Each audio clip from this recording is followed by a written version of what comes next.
September the 8th, 2025. We are in our second time back since we've been gone for nearly 6 months. Glad to be with you. We got a lot to get into. So let's go.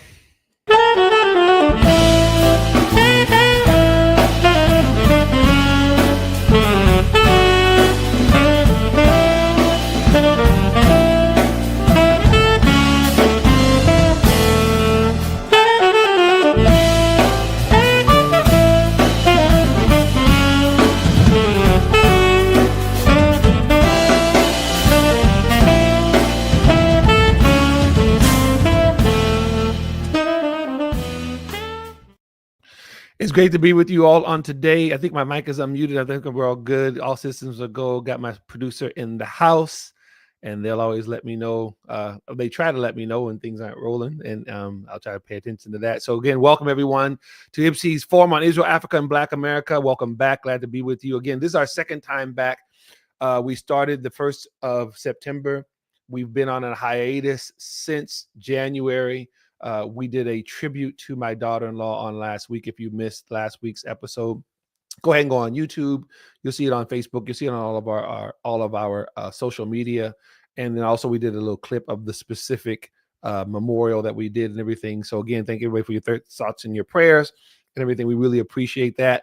Next week, just to give you a quick heads up, I won't be with you, but my son Joshua, who's our executive director, will be hosting next week. God say the same. My wife and I will be on our way to Addis, Ababa, Ethiopia, for a special event there, a special Israel Africa event there, and I'll tell you more about that. As a matter of fact, we'll have some information for you, some video footage, some B-roll, all that kind of good stuff. I'm gonna check that out with my other staff and everything like that. So be looking forward to that, because Joshua, again, in the last year or so of the Institute for Black Solidarity with Israel, I was rarely here. I would pop in and every once in a while. Joshua and Olga hosted together. We started it again, like we said, this last week, but we also wanted to make sure for Joshua's when he was ready, we were going to do it and have other people that are helping us host everything, but he feels as though he is. And so on next week, you'll be hearing from him. So I'm pausing right here. Now, Miss Producer, you're not in this room with me. So I'm looking at something that's really making me nervous, the way it's leaning. So I was just moving something. So it's not that big a deal for you guys. Just let you know what I was doing. All right. So we got stuff to get into on today. First of all, we partner with some other friends. We are able to produce a new video series, and that's what the title of this actual episode of the Forum on Israel, Africa, and Black America is. And that is how Free Palestine exploited the Black community. Even when we were coming up with the title, it wasn't my favorite title. We were just trying to put a lot of information in smaller bites for video and everything. So we have a crew that we're working with, and they're doing a great job. We really appreciate them. And so some of you have seen, if you haven't, it is on all of our social media. Again, I'm sorry for being a little distracted. I'm still looking at something that's still kind of weirding me out. So if you see me make this move like that, I apologize for all that moving that I just did, because something is looking very strange over there. All right, so sorry about that. So all that in-house stuff. So good. This concept, this principle of the anti-Israel forces, their game plan, particularly whether it's the Arab League, whether you're talking about the communist forces that actually helped shape the Palestine Liberation Organization, all of those things, they each had a certain contingent that was directed at the Black community. Now, I discussed this in my book, Zionism in the Black Church, and you can check it out. Go to our website, IBSI.org. Click on store. You'll see the book there. The book is on Amazon. It's in paperback. It's in the digital form, like Kindle and e-readers, and it's on audiobook. But we talk about this phenomenon that Israel's enemies, for many different reasons, chose as its favorite weapon to try to use against Israel and against the Jewish people, Africans and people of African descent.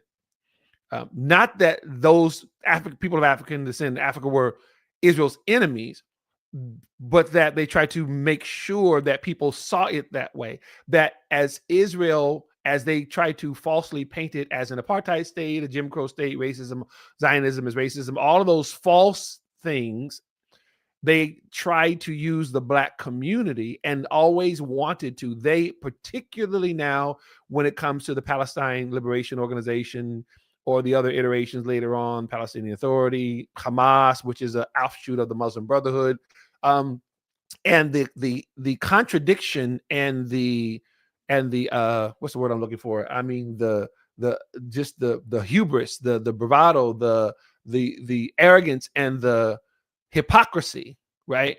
That in that part of the world, for example, throughout the Arab Islamic world, there are millions of slaves, African slaves, or people, Africans being genocided, or Africans being displaced, again, into the millions. And this has been going on for a very, very long time. So some of Israel's most ardent enemies, who always accuse Israel of being racist, are some of the most racist societies on the planet. That's just one example. So the series released on last week, we shared with you the intro. Today, I'm going to share with you what's already up, which is episode 1. And it's basically about the PLO. We have access to episode 2. The crew does a great job. We checked it out. It's going to post tomorrow morning, right? So we had a meeting with our team. Apparently, episode 1, which is on the Instagram version, it's on Facts for Peace has been sharing it. So it's on their YouTube page. It's on IBSI's Instagram page, X page, and I think Facebook page, everything. On Instagram, episode 1 has it's approaching 140,000 views. So first of all, those of you who've seen it, who've liked it, who've shared it, thank you. We're getting the word out. We have some other things that are planned as well, because we at IBSI believe that education really is the key. Education is a form of empowerment. And so that when there are lies, propagandas, distortions, even if those things are decades long, the remedy is still the same. It may take a moment, but actually authentic history, truth, facts, they're old-fashioned notions, the old saying says, but it still is what is needed, right? What's needed is the actual, the real story, setting their story straight, because often Israel's enemies use these things to distort even history, Black history, right? And you'll see what I mean by that in a moment. We also focus on that as well, telling the Black American story, or even in a Pan-African way, talking about development, particularly post-colonial Africa. So you'll see that. So there's 7 episodes, right? So the first one was already released, which is the PLO. The second one is the theme around it is Eldridge Cleaver, the former Black Panther, how he became a Zionist, and as well as some other things that happened there in the 70s. Episode 3 is going to be the United Nations, and episode 4 is about BLM, Black Lives Matter. We're going to actually talk about what that actual movement was when it connected with Palestine, the whole Free Palestine, right? Remember, the theme of it is how Free Palestine exploited the Black community. So there's a specific thing on there. That's episode 4, Black Lives Matter. On episode 5, we're going to talk about the Arab Islamic slave trade, the trans-Saharan slave trade that has existed for some 1,400 years. Why does that have to do with the whole Palestine thing? Because again, Israel's enemies try to say one thing about Israel, which is not true, but what is true is that I don't know if there's a more heinous expression of anti-Black racism than slaughtering and enslaving Black people. So we're going to deal with that on episode 5. Episode 6 is going to be it's titled Zionism and Pan-Africanism. You'll see what that one's about. And then the last one, actually, there's a historical and biblical one too, that deals with the 3,000-year relationship between Ethiopia and Israel, the whole African part of it. So again, the teams are doing a great job. And so again, shout out to all of them. So now I want to share with you, if you haven't seen it already, if you have seen it, check it out again. All the episodes are about a minute 20 seconds. Again, the technical stuff, all the content is IBSI's, not ours. I mean, history is not ours, but the content that we put together, a lot of it is based on my book, and a lot of some of the lectures and things that we've done in our teachings over the years, whether it's to pastors, whether it's to other leaders. with the churches and everything. And again, when our events, we have them there for the Black community, they're the Jewish community, they're multi-ethnic, no one's excluded from what we do, but we do have a specific focus unapologetically dealing where the Black community is concerned in this very, very ancient relationship where Israel is concerned. So, Ms. Producer, if we can, let's get ready. So I'm going to show you episode 1. It's already out. Episode 2, again, it will be posting sometime tomorrow, so be looking for that, but let's check it out. I won't play the intro again. We did that last week. It's on again. Go ahead and on our social media, if you're wherever you're looking at this on, and you go to that X page or whatever, and you'll see it shared there as well. So let's go ahead and show them episode 1, the PLO. Solidarity with the Free Palestine movement is now a requirement on the political left, but nothing about that connection is organic. It was designed by outside forces that have nothing to do with a free Palestine, Black people, or America. Former spy chief Ian Pacepa revealed that the Soviets backed the Palestine Liberation Organization in 1964 to demonize the Jews as foreign occupiers. The reason was simple. Israel was, as Dr. King said, an outpost of democracy in the Middle East, which the Soviets saw as an extension of American influence. The thinking was, you bring down Israel, you bring down America.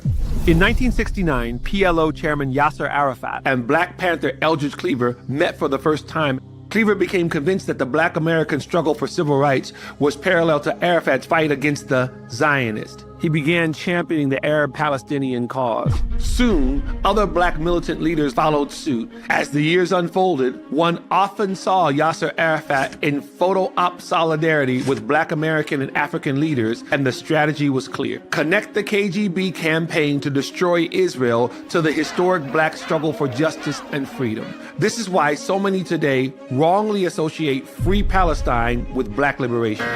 An association born from a calculated strategy to convince historically oppressed groups and their allies to spread Marxist ideology around the world. Until next time, this is We Are Not the Same: How Free Palestine Exploited the Black Community. Again, the team is doing a great job on that. This is the content that we provided for them, and they make it so manageable. Boom, able to kind of grab it. And so there's some huge themes that are addressed in each of the episodes. That was episode 1. The first thing that you saw last week was at the beginning of September was the introduction to the actual series. And again, the series has 7 parts to it. All 7 of them will have been shared with you by the end of September. So between tomorrow and the end of the month, you'll see episodes 2 through 7. So now this one with the PLO. We deal with the KGB origins where the PLO is concerned. Some have made comments on there about, but the PLO, the Palestinian movement, actually has ties to the Nazis back even before then. And that's true. The Grand Mufti of Jerusalem in the early 1900s worked with the earlier 1900s. By 1941, I should say, you can see a picture of him. You Google that. He's sitting down there with Adolf Hitler. He reached out to him. They're sitting there in Berlin, and clearly the men are preparing to destroy the Jewish people, be they in Europe or be they in the Middle East. This is, and some conversations that I've been having, different things that we've been doing, we can't make public right now, but let it suffice to say for now, the Nazis were very well aware that the Jewish people were a diaspora people.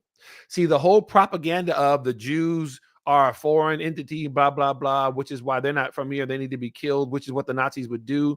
So what they were saying was that they were basically nomads. They weren't German, right? It's wherever the Jews went, they weren't. When they were persecuted, they were either called outsiders. And Ethiopian Jews, when they were attacked, they're called falasha. Falasha is not a good term. It's a bad term. It means outsider. It means you're not from here, right? So this is what the Nazis did in Europe and in Germany and other parts of Europe.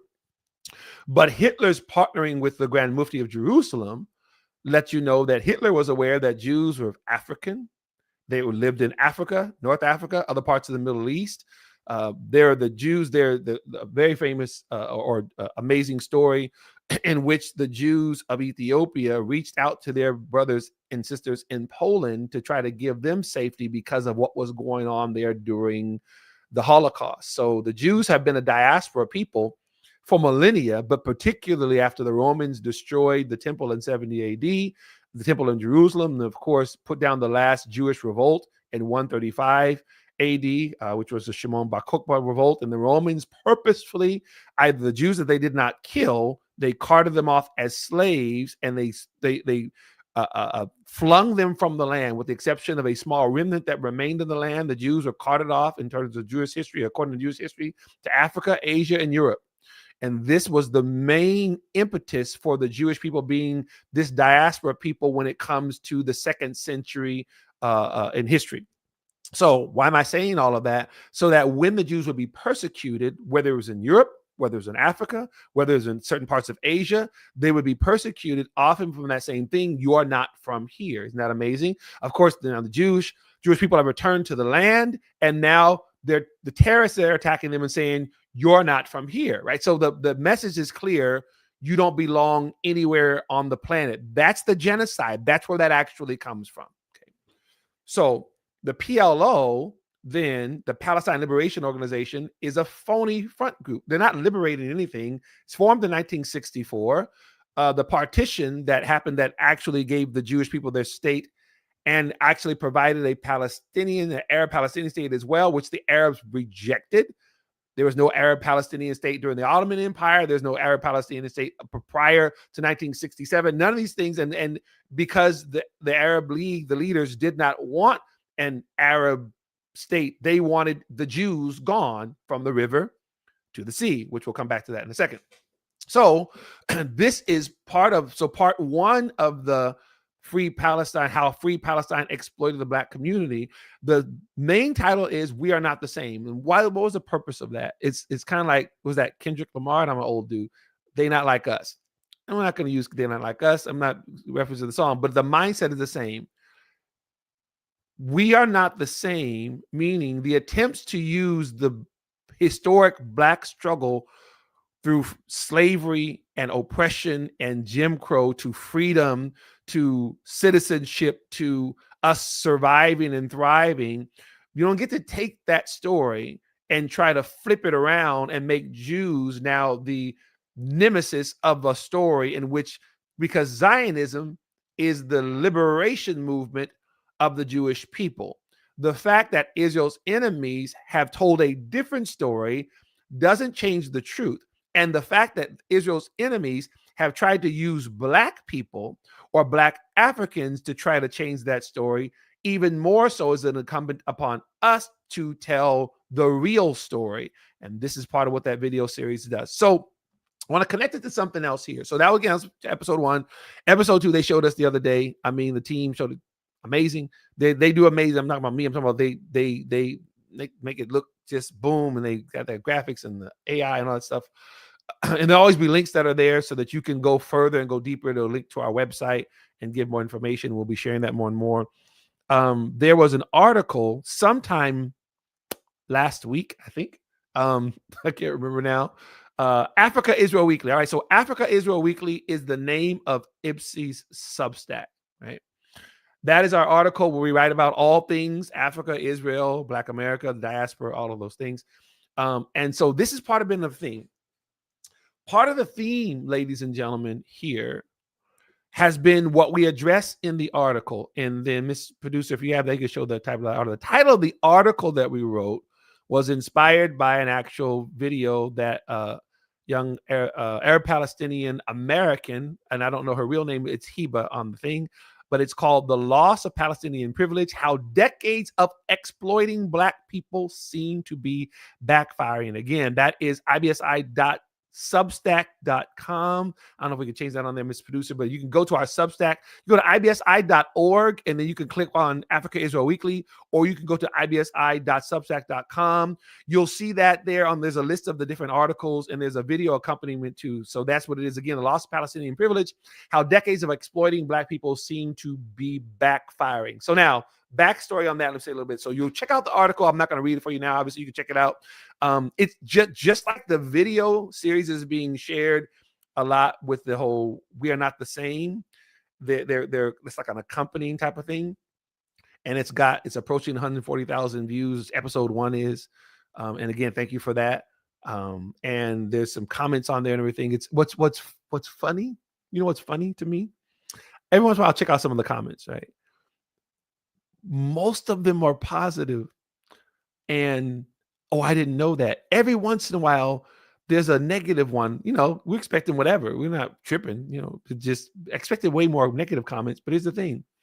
Even when they're negative, they're never about the substance of the video. It's stuff like, what does the Talmud say about Black people? It's like, what's that got to do? You don't even know what the Talmud is, right? Or oh yeah, well, and what do you think that happens with Black people in Israel? So I've been there a bunch of times. I mean, it's cool, right? There's Black Jews that live there and Black Christians, and then what? So it's almost like they can't deal with this. Like all these different shares. That was just funny. That's the first thing. The other thing is that there is a organic move. IBSI's been in this space since 2013. For 7 years, more than that. There wasn't very active. It was just on social media. We weren't doing a lot of events. Some of you know the story. We started in 2013 for about a year. Then I joined the staff of Christians United for Israel from 2014 to 2021. After that, returned to kind of man this here along with my son. And then we have our staff, and then we have IBSI ambassadors and that type of thing, right? So I'm saying that in context that there wasn't as active for a little while there, but returned. And then, especially during 2021, it was a turbulent time. Yes, even though now it's much worse, right? It was just, that's a whole nother story. We'll share some more about that again next time or another time. But October 2023, October 7th, one of the things that we've been tracking with IBSI is the conversation both online, and then of course we lead conversations across the country. The Forum on Israel, Africa, and Black America is actually the online version of, now we have a in-person version, the in-person Forum on Israel, Africa, and Black America. We launched it in Washington, D.C. back last fall, and we do it in different parts of the country. And pastors and leaders, if you ever want to host one of those, just go to our website, IBSI.org, click on there, or just email us on there, and then let us know you'd like to host it. We'd love to be there with you. What we found is organic conversations around what's really happening in the Palestinian Authority, Palestinian territories, including especially Gaza, for all the racist claims against Israel. There are more and more Black Americans and people of African descent. We found these conversations being had, questioning some of those narratives. Or, as you'll see in a second, the conversation being around where the real racism is. Why are Afro-Palestinians in Gaza having to live in the place called Al-Abid? Why to this day are Black people still referred to as slaves in much of the Arab Islamic world? Now pause. Pastor Zubisani, that's so Islamophobic and anti-Arab. See, none of this is anti-anything other than anti-hatred. As I've said before, if we were going to have a conversation, a real conversation around justice, and I or anyone got up and said, there are millions of African slaves throughout Western Europe, or Belgium and France and the UK are trafficking in African slaves across the continent and into Europe, many people who consider themselves moral people would be outraged. But when I say that exact same thing, but it's not Europeans, it's Arab Muslims, it's like, oh, Islamophobia. Really? So it's okay to enslave millions of Black people as long as you're not white. You following me?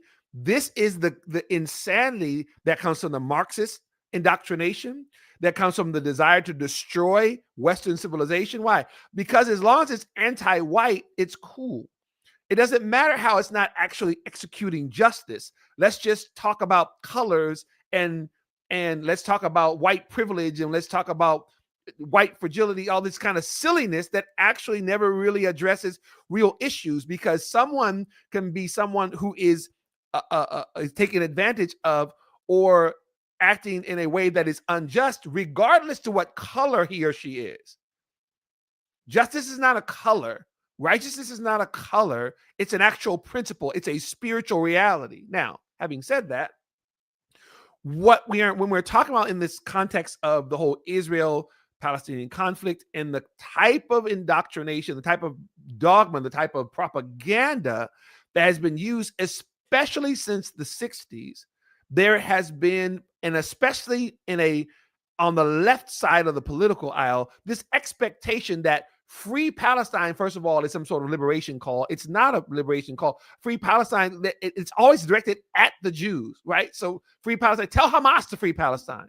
Tell the PLO to free Palestine. They're the ones slaughtering the Palestinian people, right? So here, when we're talking about this, and there's this default position that somehow someone black or a quote unquote person of color is supposed to be this Free Palestine kind of robot, not even questioning. And so you get silly stuff like, how are you a black man, or how are you a Hispanic man standing with Israel? Because I have a brain, because I'm actually asked questions. So the article that we wrote is about how this conversation is being had. People on their own are having conversations, especially after what happened to Joshua Malal, the Tanzanian agricultural student in Israel, when Hamas invaded on October 7th, 2023. So I want you to check out the article, but we did also a little accompanying video series, right? We did a little on the side series type of thing. And each of these, I want to show them, we did it in 3 parts.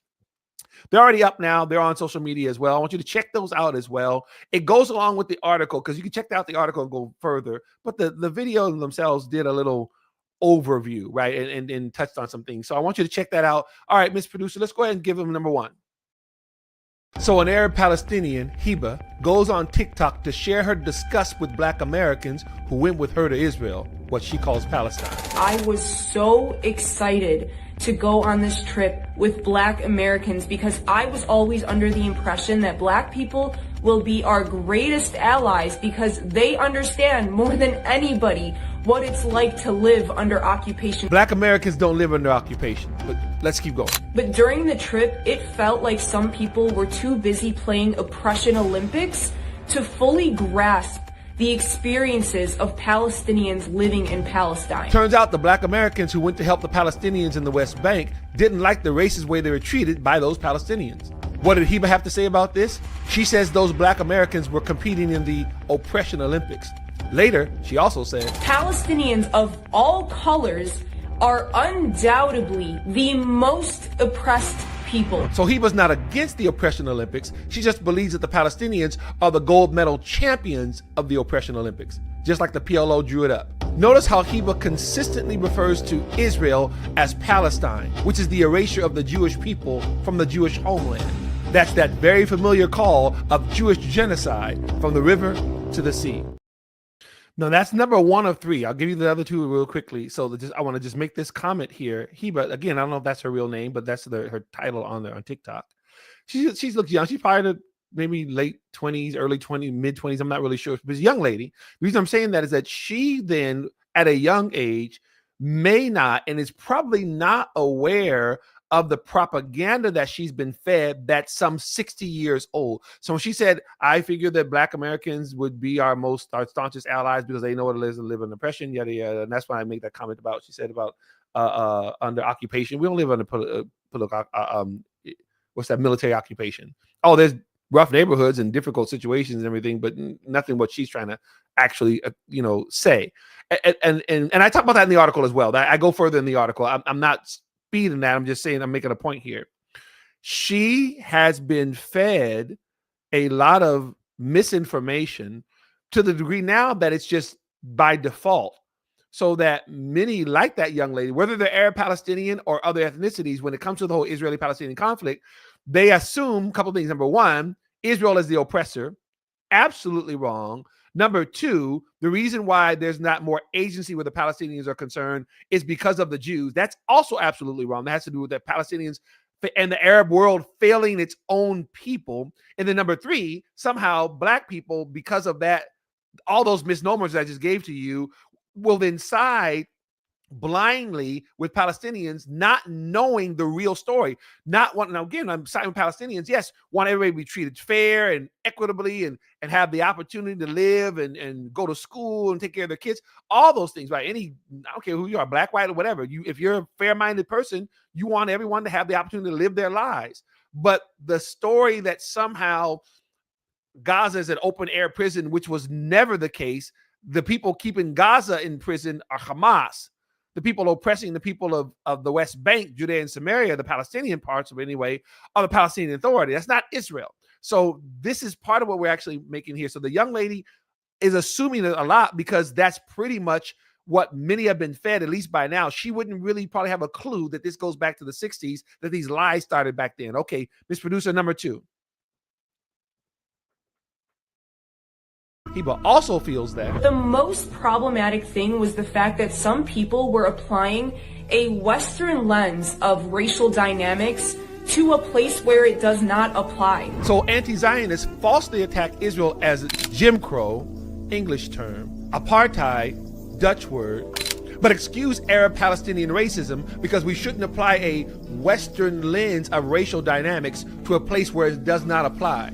In other words, we will treat black people the way we want to treat black people because free Palestine. But the issue is that the only comments I heard come out of this person's mouth about Palestine and Palestinians were negative, were about how racist we are, were about how slavery persisted until the 20th century in Palestine, which is such an uneducated take, by the way. Afro-Palestinians are the most oppressed among the Palestinian population. In Gaza, they live in a section called Al-Abid, slave town, and they are regularly abused. Those black Palestinians were brought to the region centuries ago through the Islamic slave trade that continues to this day.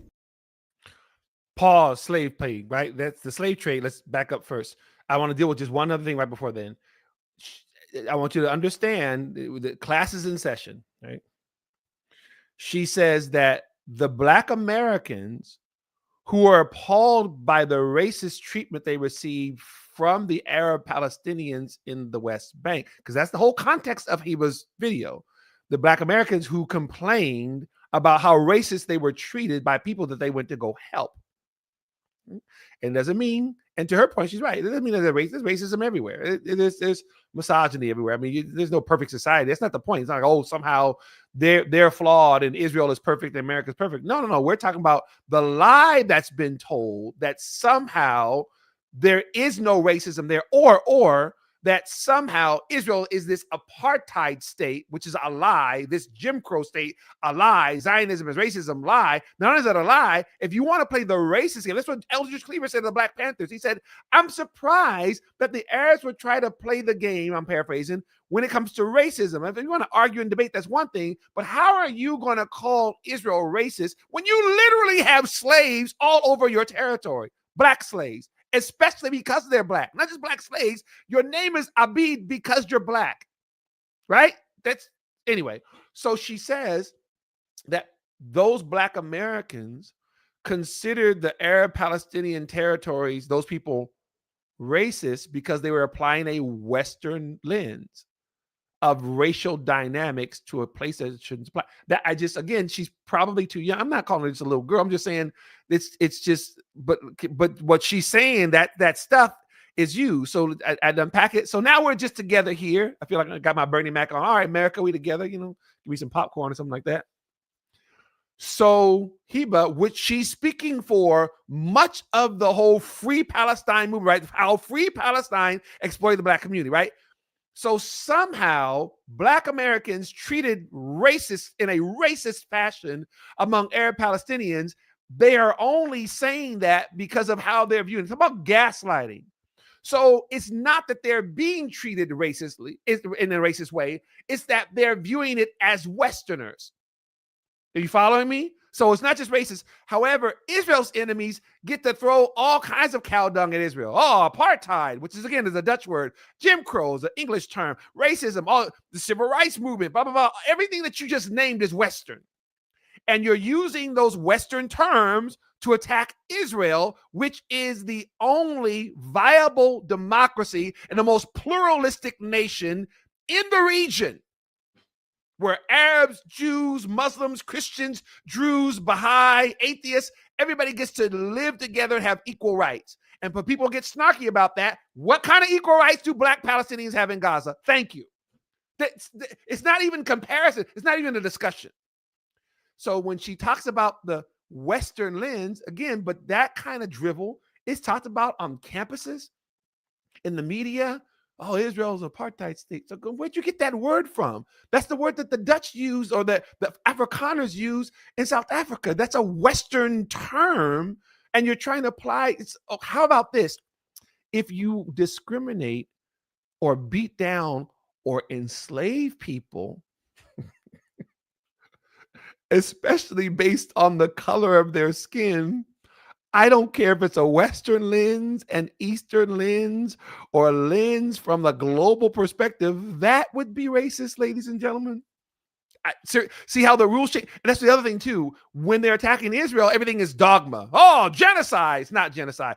Israel's starving. They're not starving. Hamas is taking their food, but no, Israel's not doing those things. We can use any of those terms. But when Black Americans saw the racism of the Arab Palestinians, oh, we have to understand the types of terms that you use with nuance. And we need to, wow, that's amazing. So we have to do complex, really deep thought to unpack the fact that the Arab Palestinians were racist to these Black people. And they have been for a long time. All right, that's the thing. All right, so now let's do I just had one to squeeze that in. The videos themselves are about a minute. Go ahead. All three of these are there available on a YouTube page. It's on our X page, everything like that. So last one, number 3. Let's end with the last one, number 3, Miss Producer.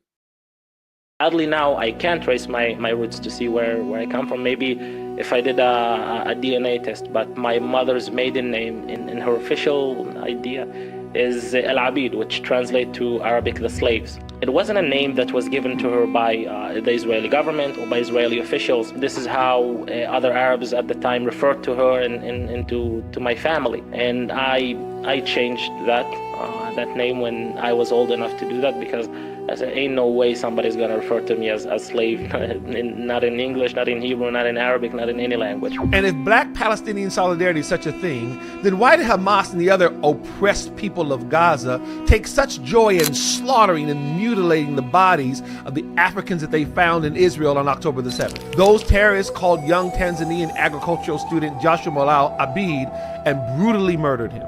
And speaking of slaves, there are some 2 million owned by Arab or Islamic slave traders in places like Libya, Mauritania, Sudan, Algeria, Saudi Arabia, Qatar, all over Africa and the Middle East. You should not be going to Palestine. And if you don't want to acknowledge the experiences of Palestinians in their entirety, then to be honest, we don't need you as an ally. Well, Sheba, if you think that being an ally to Black people is making excuses for Arab-Palestinian racism and ignoring the Arab enslavement and genocide of millions of Black Africans, we don't need you as an ally either. Thanks. Check out Africa Israel Weekly's piece, The Loss of Palestinian Privilege, How Decades of Exploiting Black People Seem to Be Backfiring. Shout out to Tamer Masoud. Tamer, I've never said your last name, Masoudine. If I'm saying it the wrong way, I apologize. We have not met face to face. We're on a collision course to be able to do that when I'm in his area. But he is an Arab Israeli, or I'm saying this right way, he is an Arab Bedouin Israeli.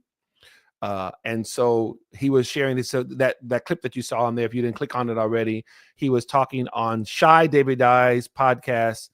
Here I Am with Shai Davidai. Shout out to Shai. I had the opportunity and the honor of doing his podcast earlier this year.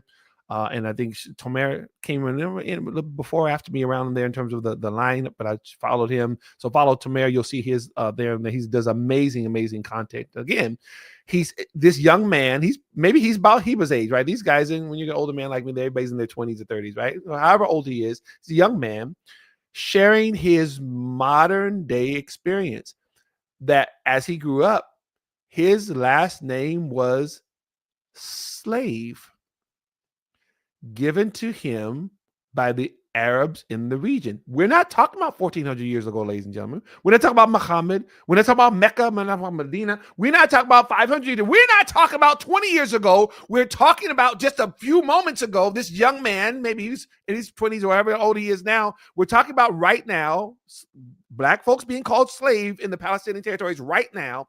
And when he was old enough, he changed his last name. As he said, because they don't be calling me slave. But that's what his name was.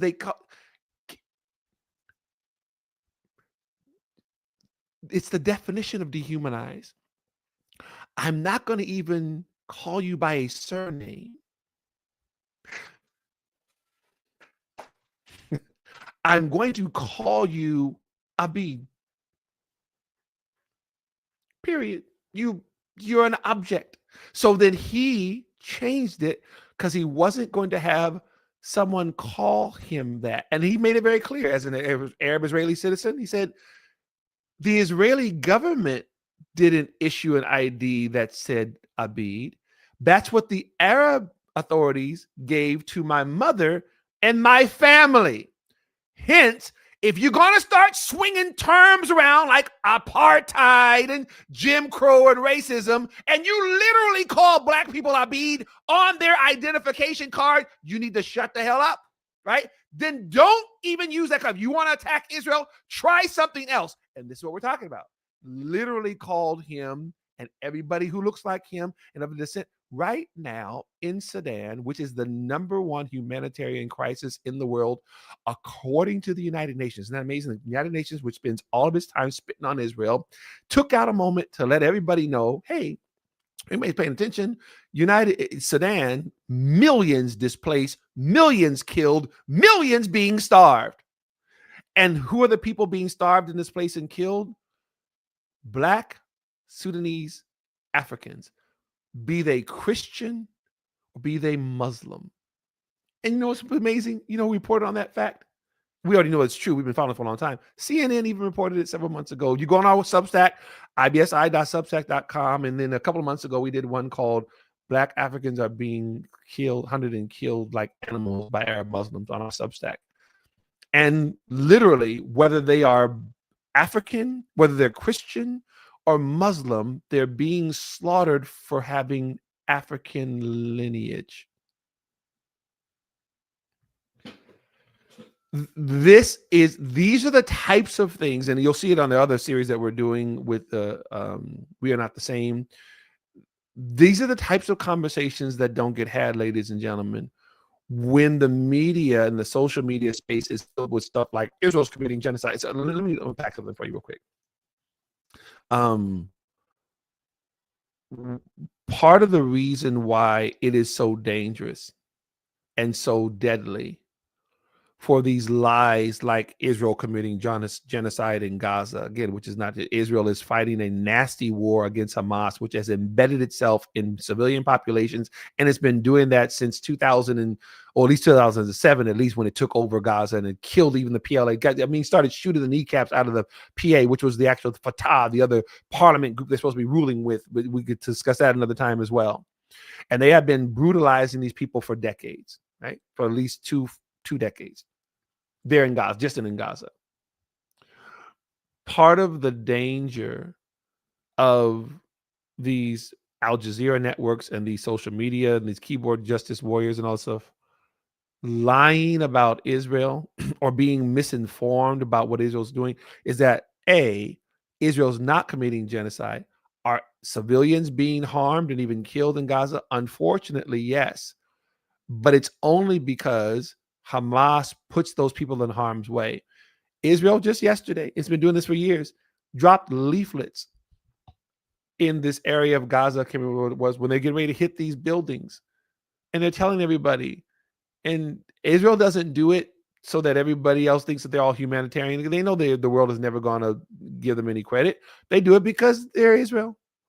And of course, those leaflets being dropped, you're letting the enemy know that it's coming, right? So if they're committing a quote unquote genocide, why drop leaflets? Why do door knocks? Why even just go in and just flatten the place, right? No, because they're not trying to just do that. They're trying to destroy Hamas, completely eradicate Hamas, but they're trying to do it with as little civilian casualties as possible. And Israel is the best at that in terms of the actual percentage, which we've shared with you before. So it still doesn't make it good that people are being killed that aren't Hamas necessarily, which we can talk about that mentality, but they're not, Israel's trying to target the combatants. The reason why it's so heinous, ladies and gentlemen, is not just because, oh, poor Israel, how you're lying on them. I mean, Israel's big boy, they're going to be all right. And as a person of faith, I know the scriptures, they're going to be all right. It's that it takes all the attention away from where there is a genocide. You know where there's a genocide happening? In Syria. Al-Jilani is slaughtering Christians and Druze and Alawites. And we already know he's not. He absolutely is. The media won't talk to you about it. He absolutely is. You know, there's a genocide in Nigeria, 4,000 to 5,000 Christians a year slaughtered. Media doesn't talk about it. I already told you about Sudan. The could be as many as 1 million slaves in Libya alone, right? Slaves and black slaves in Saudi Arabia, black slaves in Qatar. So all these, how China cheats its Christians and its Muslim population, how Christians are treated in Iran under the Ayatollah, and on and on and on. Yeah, there's all kinds of humanitarian crises, including genocides. And so the lies told where Israel is concerned, not only are they lies, but the United Nations, Amnesty International, and all these other groups that spend their time focused on Israel, they won't give you, even if they do report on those other things, they don't do it as nearly as much. I think it was UN Watch, led by Hillel Noor, let us know that back from 2004 to 2024, this has been going on for a long time. I think it's, if I have the percentage right, I didn't pull it up to this time, but I think fully 2/3 of the UN, United Nations Human Rights Council's time is spent demonizing Israel. I mean, the lion's share is about Israel. Israel, not all these other things. Israel, this tiny nation. You would think that the Israeli-Palestinian conflict consumes the globe. It consumes people's minds. But there are people's genuinely suffering genocide and starvation on a huge, unimaginable scale, and they get virtually no press. Therefore, they get virtually no advocacy. So we, the Institute for Black Solidarity with Israel, have been at the forefront of this from the beginning of our advocacy. What's this? What's going on in the region? We've been talking about, me personally, I first started publicly talking about the Christians in Sudan, what's going on there back in the 1990s. Long before I was doing Israel advocacy, I was, as a young pastor, focused on the Christian communities there throughout Africa. God just gave me this heart and this love for Africa, and I'm watching and I'm following. So as I got older and I was doing these other parts of my life and ministry, and the whole Israel thing became larger and larger, something that God gave place on my heart. And so the whole Africa part, I'd already been doing it for a long time. When I saw and understood the propaganda, Israel's doing this, Israel's doing that. No, that's not happening. You're lying about Israel, but have you seen Sudan? Right? Do you know what's going on? And do you know that Al-Shabaab, which is based in Somalia, has been killing Somalians and Kenyans for like many years at this point? Right? No. Boko Haram, bring back our girls, bring back any memories? No. So that doesn't get talked about at all. And we saw even the depth even further of that. So that article is there. Please check that out. The videos we did along with that, you can click on the end of the article. You can get to those videos. And we're sharing this information. Again, this is happening very organically. These conversations are being had. And again, I want to say this last part too, when I turn this page. The point of this discussion, whether it's the video that we're partnering with, We Are Not the Same, how Free Palestine exploited the Black community, articles like Loss of Palestinian Privilege, the whole exploitation of the Black community. The point of these education efforts, ladies and gentlemen, is not to demonize Arabs, is not to demonize the Arab Palestinian population, is not to demonize Arab Muslims or Islam. It's not to, that's not the point. The point is to tell the truth. The problem is that the truth is so rarely told that it feels like, I remember, I shared this story before, but I haven't done it in a while. While I was on staff with the Christians United for Israel, one of the initiatives that I had the pleasure of helping launch, along with my team members, was called the Mizrahi Project. It's a series of short films about the over 150,000 Jewish refugees or Jews expelled or forced to flee from the Arab Islamic Middle East, North Africa and Middle East, Libya, Tunisia, Algeria, Syria, Iraq, Egypt. These Jewish communities that are ancient, go back to biblical days, literally biblical days when Jews were living all around these regions. And when we announced it, this is back in 2016, 17, we first announced it because it launched in 2017. So it may have been late 2016, but when we announced it, people were kind of clicking, hey, click on this, share this, everything. And it was the part of the focus of the actual video series. Our emphasis was these Mizrahi Jews from these areas, telling their own story, first and second generation, telling their own story. I saw this. Thank you, Cherie. Shout out to Cherie. I saw the Shy David. Yeah, and shout out to Shy as well. I saw that little comment on there. So bring Cherie, Leah Sharibu home. Absolutely, that young lady who's taking with the bring back our girls.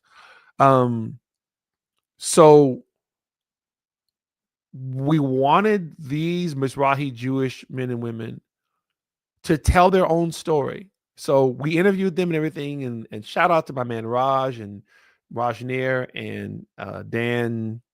I'm sorry, Dan, I'm tripping right now. I'm sorry. They're amazing guys. These guys are amazing visuals. So anyway, once it got announced, people were kind of sharing and clicking, asking questions and everything. We got a lot of love for the Mizrahi Jewish community. I mean, they really did. Shout out to my girl Rachel Waba out there in San Francisco. What's up, Rachel?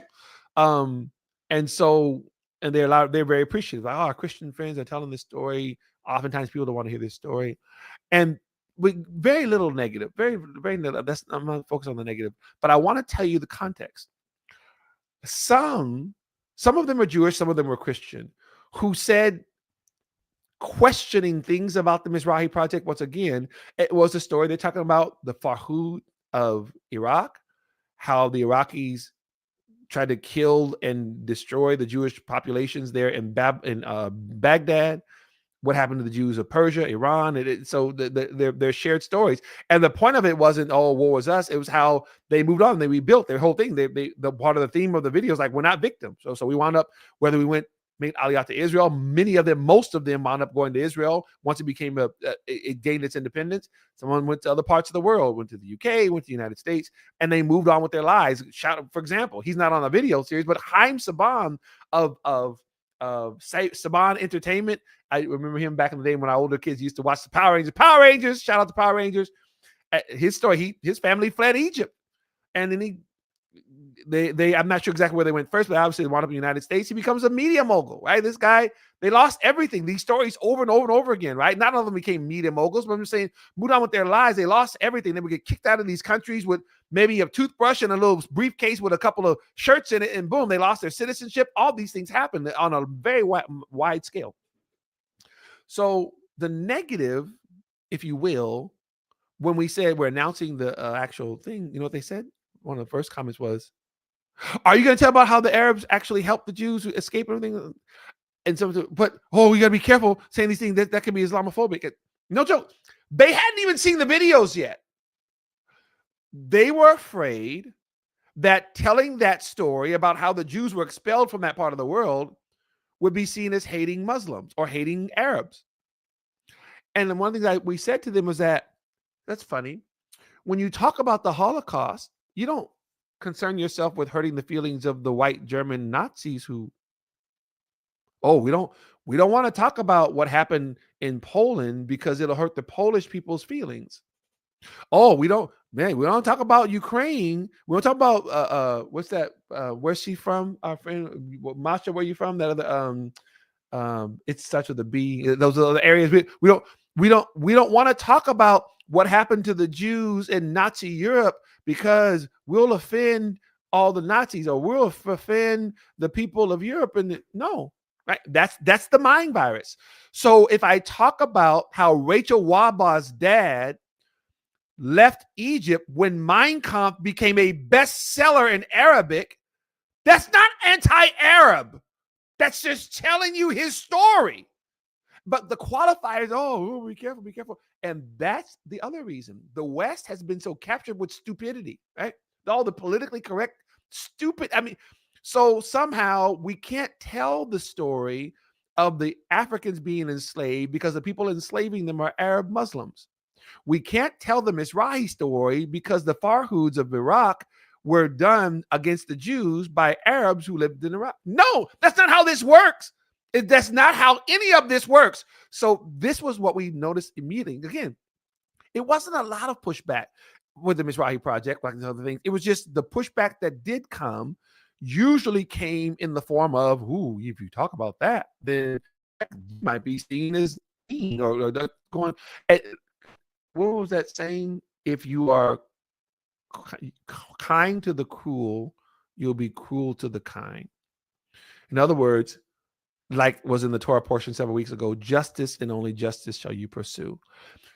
We have to be able to, and let me say this to the people in those advocacy spaces, those of you, whether you're Jewish, whether you're Christian, whether you're Muslim, when you're talking about these types of things that are going on in the world, whether it's Israeli-Palestinian conflict, you're speaking truth to power and everything, I want to encourage you to continue to speak truth.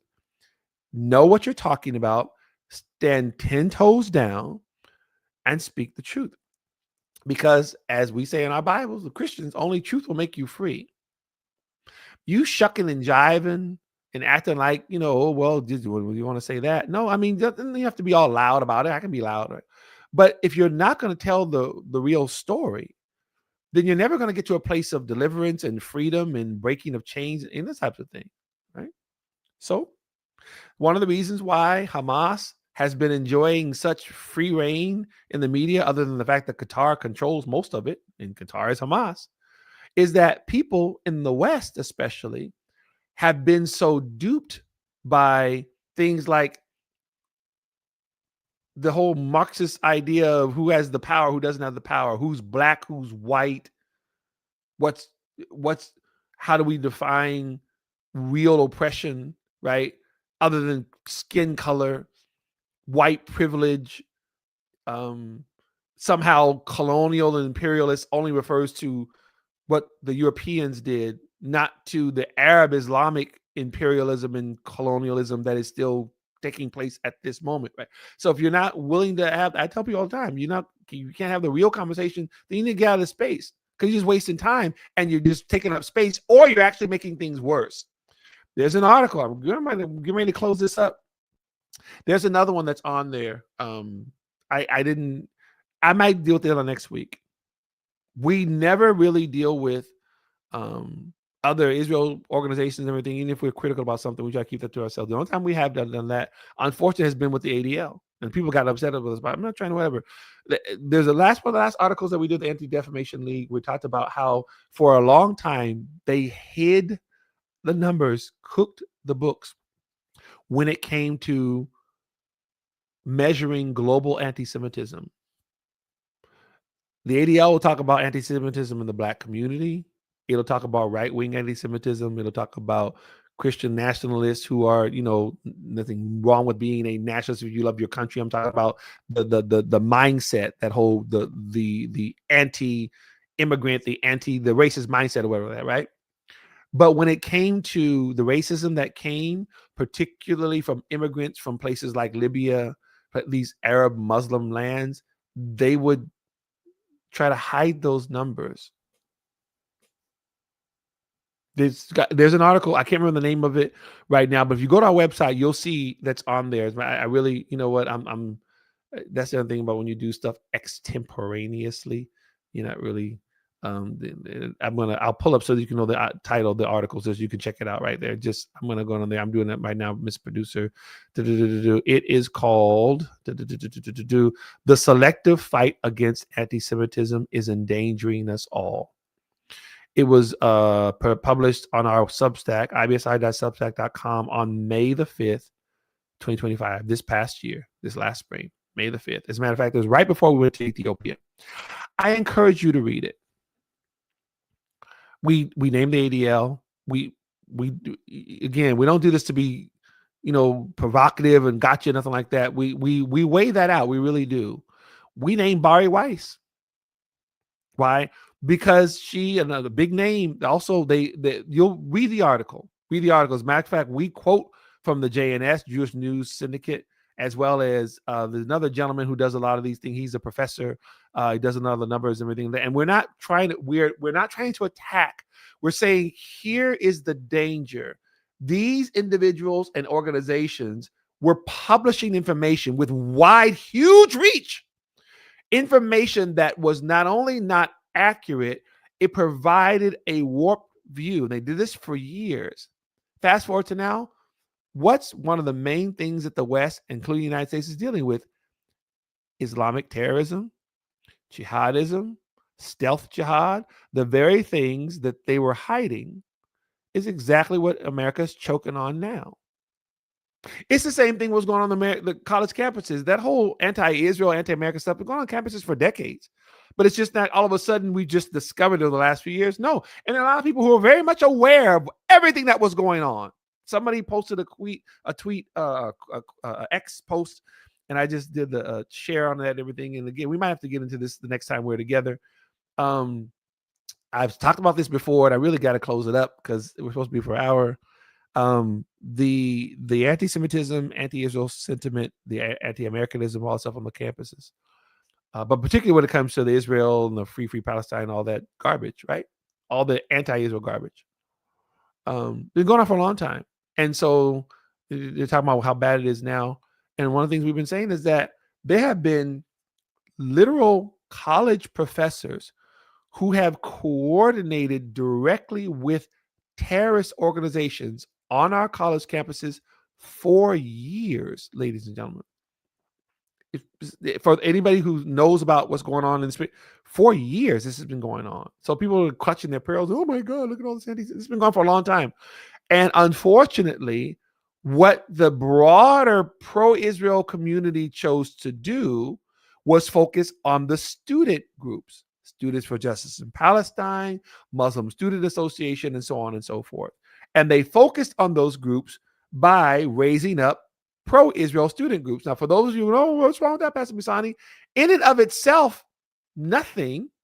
But the problem beyond just of itself is that the real issue is the money coming in from these Islamist regimes that are including places like communist China, and the faculty and staff that are actually working with the PFLP, working with Hamas.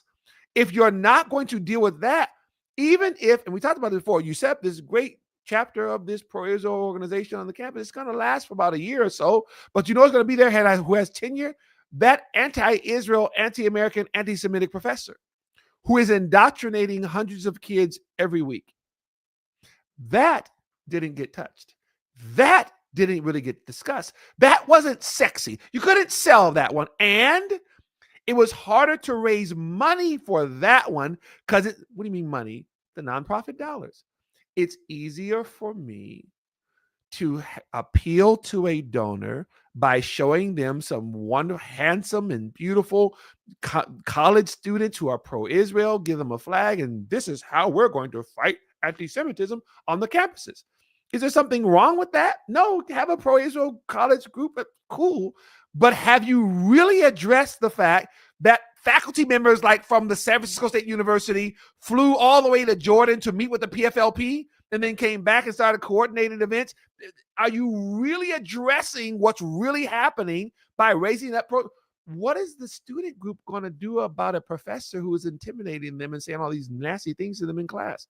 Who, if the kid doesn't agree, they can flunk them. How does a tabling and having pro-Israel students, how does that deal with Qatar's billions of dollars flooding the campus? You're setting these kids up for failure. The kids are amazing. I've had the opportunity of working with them for a long time. They do amazing work, but it's a rigged fight. It's a completely rigged fight. So again, truth to power means we're going to have to deal with things that are sometimes difficult, including talking about the racism in the Arab Palestinian communities and the slavery throughout the Arab Islamic world. And these enemies of Israel being the same enemies that Nigeria is fighting against. Boko Haram is Hamas, is Al-Shabaab, is Al-Qaeda, is ISIS. It's the same mentality. Until we're willing to be honest about those things, we're going to keep getting what we got. So that's what our goal is not to be provocative or to offend, but call it out. Call it out for what they say, hey, boom, we need to deal with this. And then you want to deal with that, we'll keep it pushing and we'll work with someone who wants to actually deal with what's going on. All right. I did more than I'm supposed to do. Apologize for that. Glad for sticking with us. Glad you were here. I'm about to head out, but thank you so much. This is the Institute for Black Solidarity with Israel Forum on Israel, Africa, and Black America. We're here each Monday at 8 p.m. Eastern, where we deal with these types of things that deal with Israel, Africa, and Black America. Again, just a reminder, we will hear each Monday. The executive director, Mr. Joshua Washington, will be here with you. He may even have some special guests with him as well. Do not miss it. My wife and I will be headed to Ethiopia, but we'll give you a shout out from there and let you know some about what's going on there as well. All right. Thank you guys so much for coming tonight. Looking forward to you all being with Joshua next week, and then I'll be with you probably the week after that. Blessings, everybody.